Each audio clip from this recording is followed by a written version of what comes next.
ॐ भूर्भुवस्वः तत्सवितुर्वरेण्यं भर्गो देवस्य धीमहि धियो यो नः प्रचोदयात्।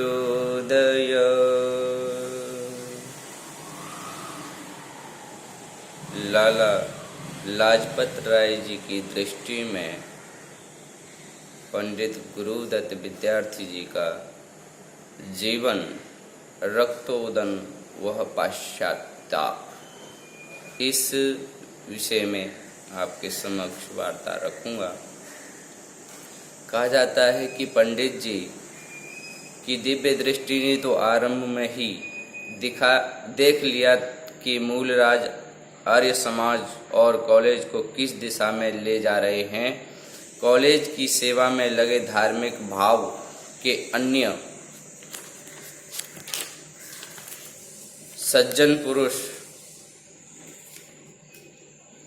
को भी धीरे धीरे उसी परिणाम पर पहुंचाना पड़ा। लाला लाजपत राय जी ने आत्मनिरीक्षण करते हुए जहां पश्चाताप के आंसू बहाए, वहां संस्था के लक्ष्य से च्युत होने पर रक्तोदन भी किया। लाला जी के भाव उन्हीं के शब्दों में हम अत्यंत संक्षेप में देते हैं। जिन लोगों के हाथ में आर्य समाज की संस्थाएं हैं, वे लोग तो अपने स्वार्थ के कारण इससे कुछ न सीखेंगे, परंतु जिन्हें वैदिक विचारधारा, ऋषि के मिशन व आर्य समाज के धार्मिक स्वरूप से प्रेम है, वे लोग लाला जी की खरी खरी बातों से कुछ अवश्य सीखेंगे। हमें ऐसी पूर्ण आशा है कि वैसे भी इतिहास की दृष्टि में लाला जी के ये 4 पठनीय व संग्रह करने योग्य हैं। आप लिखते हैं, वर्षों तक कॉलेज के वकील प्रबंधक अपना सारा समय 1 रुपया एकत्र करने तथा कॉलेज पर जो आक्षेप होते थे उनका उत्तर देने में लगाते रहे। यदि इसे ठीक न समझ जाए तो यह क्या कह सकता हूँ। वाद विवाद का गंदा कार्य बहुत कुछ मुझे सौंपा गया था। धन संग्रह में भी किसी से पीछे न था। मैंने सन 1892 से लेकर के सन 1905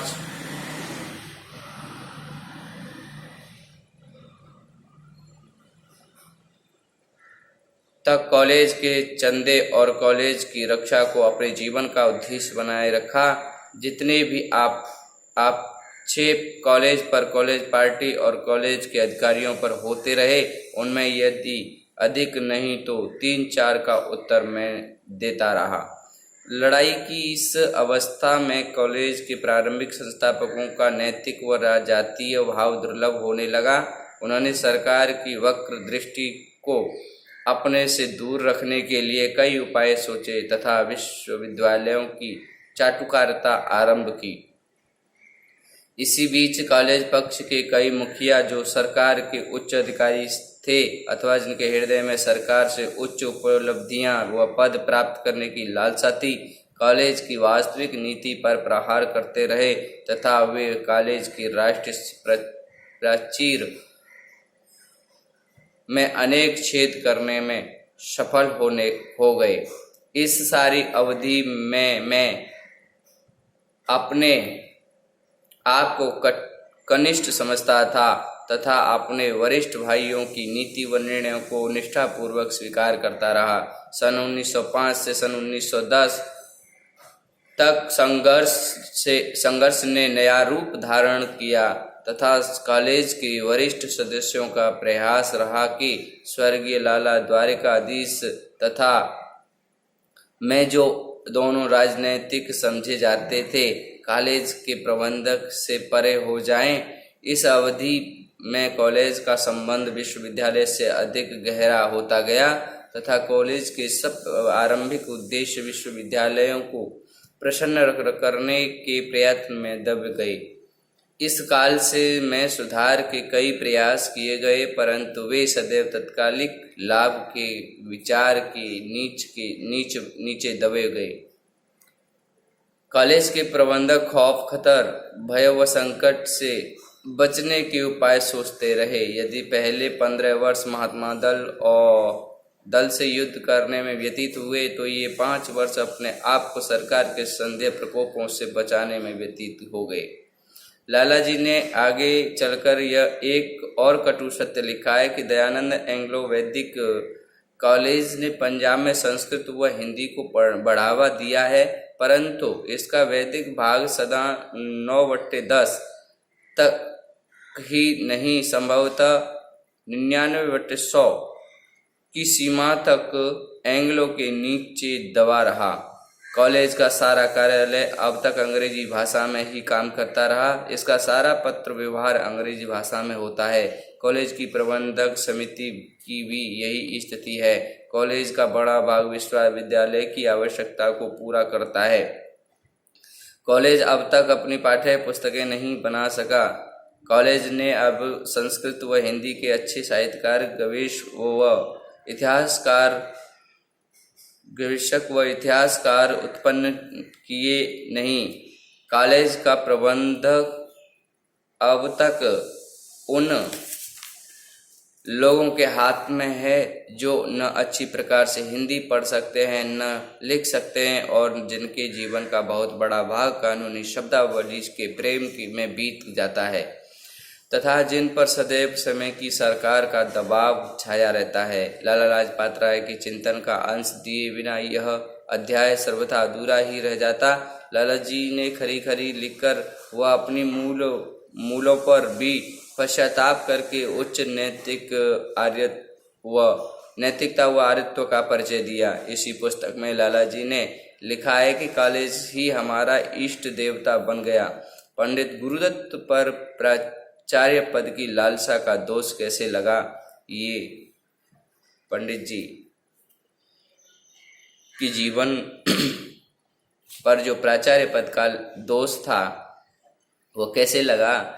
तो कहा है, लेखकों ने अपनी लेखनी से पुस्तक में यह चर्चा की है कि पंजाब में आर्य समाज के गृह कलह के आरंभिक युग में यह बात फैल गई कि पंडित गुरुदत्त डीएवी कॉलेज के प्राचार्य बनना चाहते हैं, परंतु यह किसी ने नहीं लिखा कि यह प्रचार कैसे चला। इसकी भी एक रोचक कथा है। एक बार मास्टर दुर्गा प्रसाद जी ने लाला ईश्वरदास जी से निजी रूप से यह कहा था कि प्रोफेसर ओमन के अवकाश से लौटने के कारण पंडित गुरुदत्त राजकीय कॉलेज में मुक्त होने वाले हैं। आप पंडित जी की योग्यता के कारण उन्हें कॉलेज का प्राचार्य बनवाने के लिए प्रयास करें। कॉलेज को इससे बचत होगी। कॉलेज तब बनने जा रहा था। लाला ईश्वरदास जी ने कहा कि लाला हंसराज जी ने पहले ही प्राचार्य बनने की इच्छा व्यक्त की हुई है और उन्होंने पहले ही यह आश्वासन ले रखा है कि वही संस्थाओं के प्रमुख रहेंगे और वे किसी के अधीन नहीं रहेंगे। ऐसे ही दयानंद कॉलेज बनने से पहले ही लाला जीवनदास जी ने लाला लालचंद जी से कहा था कि पंडित गुरुदत्त भले ही न माने, परंतु हमें यत्न करके पंडित जी की उच्च योग्यता के कारण उन्हें कॉलेज का प्राचार्य बनाना चाहिए। यह बातचीत भी निजी थी, किसी को भी इसका पता न था। लाला लालचंद यह तो मानते थे कि पंडित गुरुदत्त जी की जो योग्यता सर्वमान्य है और वे इस पद के योग्य हैं, परंतु उनका भी यह कथन था कि हंसराज जिन्होंने कॉलेज के लिए जीवन दान दिया है इससे रुष्ट होंगे। इस पर लाला जीवनदास जी ने कहा कि वे रुष्ट क्यों होंगे, वे दोनों तो परस्पर मित्र हैं, उन्होंने इस पर कोई रोष न होगा। मास्टर दुर्गा प्रसाद जी व लाला जीवनदास जी ने अपने मित्रों को यह सुझाव देकर कोई पाप तो नहीं कर दिया था। ये दोनों महानुभाव समाज व कॉलेज के लिए त्याग करने में किसी से पीछे तो न थे। लाला लालचंद व लाला ईश्वर दास जी से ही ये बातें निकली। मास्टर दुर्गा प्रसाद जी व लाला जीवनदास जी ने तो पत्रों में और सार्वजनिक सभाओं में फिर इस प्रस्ताव की कोई चर्चा नहीं की। पंडित जी को भी इसका कोई ज्ञान न था। जब मूल राज के चेलों के हाथ यह बात लगी तो उन्होंने इसका बड़ा प्रचार किया कि लाला जीवनदास ऐसा आंदोलन चला रहे हैं। इन लोगों की कृपा से मास्टर दुर्गा प्रसाद जैसे तपस्वी को भी अपने सुझाव का भारी मूल्य चुकाना पड़ा। यहाँ यह तथ्य भी स्मरणीय है कि लाला लाजपत राय थे तो लाला लालचंद आदि के साथ, परंतु उन्होंने कभी भी यह प्रचार नहीं किया कि वे वेद को ईश्वर की वाणी नहीं मानते। लाला लाजपत राय का सैद्धांतिक ज्ञान महात्मा मुंशी राम जी, हंसराज जी, पंडित गुरुदत्त जैसा न था। फिर भी लाला लाजपत राय ने मांस का भी अंधा पक्ष लिया। मांस में तो वे खाते थे, पर उनकी पत्नी ने घर की रसोई में कभी मांस नहीं पकने दिया। लाला जी ने मूलराज की भांति पंडित गुरुदत्त जी का विरोध नहीं किया। पंडित जी के अंतिम दिनों तक वे पंडित जी का आदर करते रहे और उन्होंने उनकी रुग्णता के समय उन्हें आर्थिक सहयोग भी दिया। पंडित जी के निधन के पश्चात उनके परिवार की भी सहायता की। लाला जी को उस समय अपने साथियों की पोल का पता चला और उनके देश के निष्कासन के समय राय बहादुर मूलराज ने यह प्रस्ताव रख दिया कि प्रत्येक राजनीतिक कार्यकर्ताओं को आर्य समाज से निकाल दिया जाए। जब कॉलेज पक्ष ने लाला लाजपत राय से संबंध विच्छेद किया, तब महात्मा मुंशी राम व उनके साथी छाती ठोककर लाला लाजपत राय के पक्ष में आगे आकर डट गए। संसार यह दृश्य देखकर दंग रह गया। दयानंद कॉलेज के छात्रावास में मांस पकाने खाने से भी पंडित गुरुदत्त व उनकी साथी दुखी हुए। शाकाहारी विद्यार्थी अपमानित होकर वहां से निकले। तब लाहौर का विद्यार्थी आश्रम गुरुदत्त भवन स्थापित हुआ। वास्तव में यह पंडित गुरुदत्त का विरोध न था, यह तो दो लहरों की टक्कर थी। पंडित गुरुदत्त सिद्धांत पक्ष के प्रमुख नेता व विचारक थे। वे संकीर्ण विचारों से व्यक्ति न थे, संकीर्ण विचारों की व्यक्ति न थे। जब लाला लाजचंद कॉलेज में फारसी पढ़ाने का विरोध करते थे, वेद वक्त गुरुदत्त ने कहा कि फारसी पढ़ाने की भी व्यवस्था की जानी चाहिए। गुरुदत्त का पक्ष तो सार रूप में यह था कि कॉलेज में वेद विद्या को महत्व दिया जाना चाहिए, शेष सब कुछ गौण हो। गुरुदत्त तो चल बसे। सने सने हंसराज का स्वाध्याय बढ़ता गया। उसकी आत्मा में वेद भक्ति और ईश्वर भक्ति की ज्योति जगी। वे आत्मोन्नति करके अधिकाधिक धर्म धन को प्राप्त कर पग आगे धरते गए। उन्होंने जीते जी कुछ यत्न किया कि संस्थाएं ऋषि दयानंद के नाम के अनुरूप ही रहें, परंतु जैसा महात्मा आनंद स्वामी जी ने लिखा है कि महात्मा जी ने इस विषय में निराशा लेकर इस संसार से गए।